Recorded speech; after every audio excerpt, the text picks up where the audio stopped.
বিসমিল্লাহির রহমানির রহিম। আসসালামু আলাইকুম। পাঠ করছিলাম আল বিদায়া ওয়ান নিহায়া গ্রন্থটি লিখেছেন আবুল ফিদা হাফিজ ইবনে কাসির আদ-দামেস্কি রহমতুল্লাহি আলাইহি। গ্রন্থটি বাংলায় অনুবাদ করেছেন মাওলানা সৈয়দ মোহাম্মদ এমদাদউদ্দিন, মাওলানা মোহাম্মদ মহিউদ্দিন, মাওলানা বোরহানউদ্দিন এবং মাওলানা মোহাম্মদ আবু তাহের। গত পর্বগুলিতে পাঠ করছিলাম আদম আলাইহিসসালামের সৃষ্টি সম্পর্কিত পবিত্র কোরআনের আয়াত। আজকেও তার ধারাবাহিকতায় পরবর্তী অংশগুলো পাঠ করব। সূরা কাহাফে আল্লাহ তাআলা বলেন, স্মরণ করো যখন আমি ফেরেশতাদেরকে বললাম তোমরা আদমকে সেজদা করো, তখন ইবলিস ব্যতীত সকলেই সেজদা করল।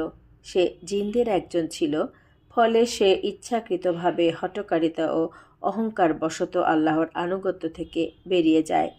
18 নম্বর সূরার 50 নম্বর আয়াত।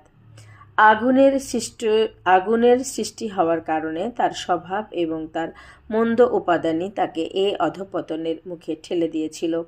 ইবলিস যে আগুনের সৃষ্টি তা তার নিজের বক্তব্য থেকেই প্রমাণিত।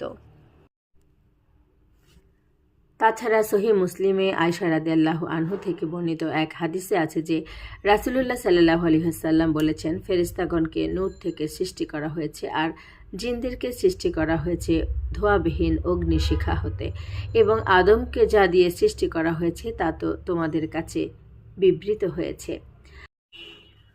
হাসান বসরি রহমতুল্লাহি আলাইহি বলেন, ইবলিস এক পলকের জন্য ফেরেশতাগণের অন্তর্ভুক্ত ছিল না। শাহর ইবনে হাউশাব রহমতুল্লাহি আলাইহি বলেন, ইবলিস জিন অন্তর্ভুক্ত ছিল। যখন তারা পৃথিবীতে হাঙ্গামা সৃষ্টি করে তখন আল্লাহ তাআলা তাদের নিকট একটি ফেরেশতা বাহিনী প্রেরণ করেন। ফেরেশতাগণ তাদের কতককে হত্যা করেন, কতককে বিভিন্ন দ্বীপে নির্বাসন দেন এবং কতককে বন্দী করেন। ইবলিস ছিল বন্দীদের একজন। ফেরেশতাগণ তাকে ধরে সঙ্গে করে আকাশে নিয়ে যান এবং সে সেখানেই রয়ে যায়। তারপর যখন ফেরেশতাগণকে সিজদার আদেশ করা হয় তখন ইবলিস সিজদা থেকে বিরত থাকে। ইবনে মাসউদ ও ইবনে আব্বাস রাদিয়াল্লাহু আনহু সহ একদল সাহাবা এবং সাঈদ ইবনে মুসাআব রাদিয়াল্লাহু আনহু প্রমুখ বলেন, ইবলিস সর্বনিম্ন আকাশের ফেরেশতাগণের নেতা ছিল। ইবনে আব্বাস রাদিয়াল্লাহু আনহু বলেন, তার নাম ছিল আজাজিল।